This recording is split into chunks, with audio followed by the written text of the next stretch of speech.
that there are some changes in the site plan from the original submission that have resulted in some additional reviews that are necessary, that any action that you might take tonight would be subject to some further reviews by different public bodies. The proposed site plan calls for the demolition of an additional building in the triangle at Rutland and Yankee, is to provide a site for 10 additional parking places. Those 10 additional parking places are required for the site plan to meet the minimum parking requirements. The demolition of that building has not received Covington Historic District Commission approval and is going to require a submission to them, or that building cannot be demolished and necessarily the parking plan would not be approved.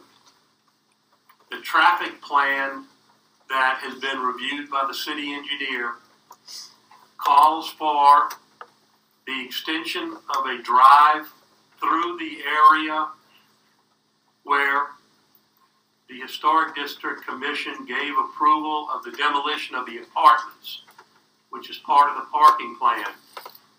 But it also would provide for the extension of that drive into the ox lot that lies at the rear of the demolition site.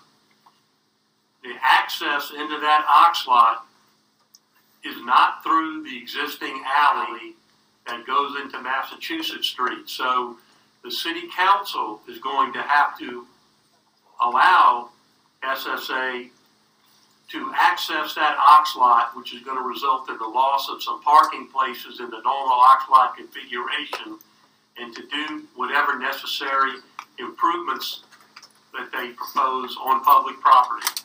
So as a second item that any action you take would have to be subject to. Thirdly, if you will recall, the building footprint is different than the building footprint that was approved by the Historic District Commission as it relates to the scale of the building for the new gymnasium. The footprint of the building is smaller than the actual submission made to the Historic District Commission.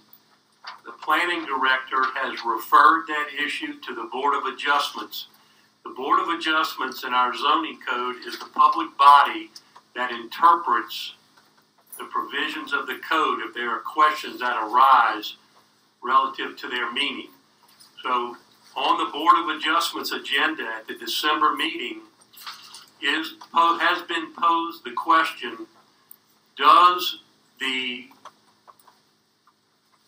site plan that has been reduced, is that considered approved by the CHDC, or do they have to go back and have the exact site plan approved?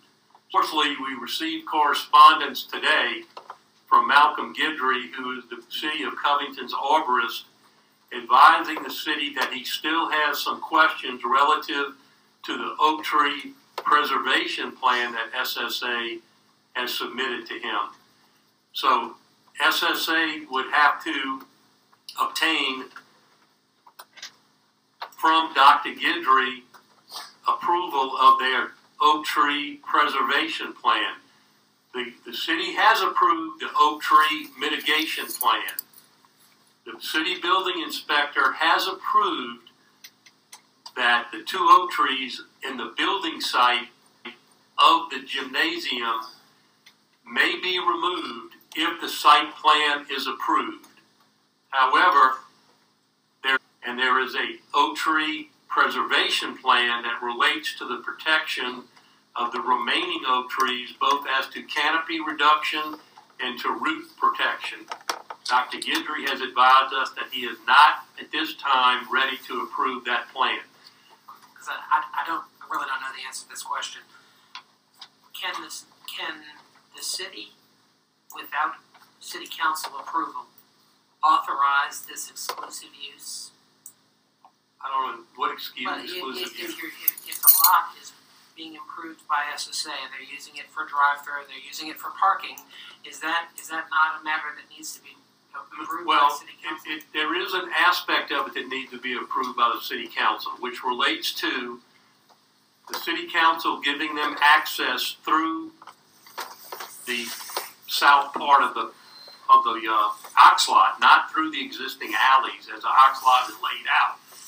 And they have to give them permission to do improvements on city property. However, in their parking plan, they are not counting the parking in the ox lot as required parking places for their minimum parking requirements. So if there is an approval required, but it's not exactly the approval that your question poses, because they're not counting those spaces and they would not be using them as exclusive SSA parking under their current site plan. Well, but the point is, what are they going to do if there's a function in town and people decide to park in this ox lot, which they have a right to? Then how are they going to get the car line through there? So it would mean that you would have to give use of the ox lot to SSA. Well, it's certainly during the times of school drop-off and school letting out, you would presume that would be somewhat exclusive because they got to queue all the car line cars in there. Yes, I mean, so how I guess practically speaking, but that would be up to the council who controls city property. Well, that's why I'm saying that this issue also has to be resolved prior to coming back.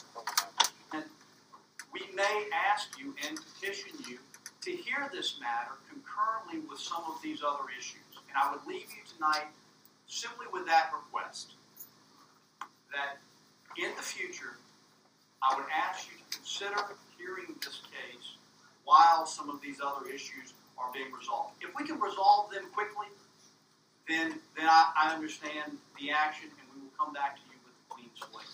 But that may not be possible.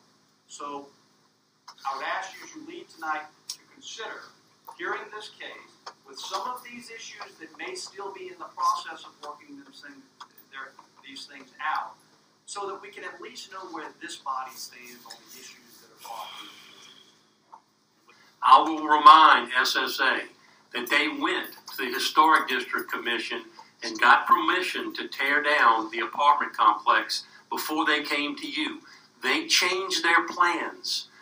They changed their plans to add an additional demolition that they didn't have permission for.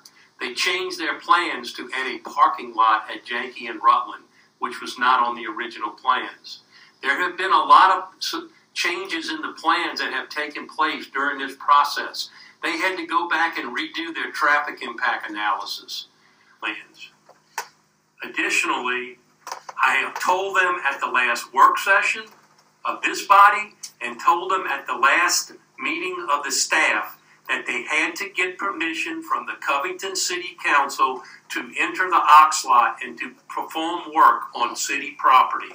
I will tell them how to do that. They have to go get a city councilman to introduce the matter on the City of Covington Council agenda and obtain a majority vote of the Covington City Council to enter the ox lot and to perform the work.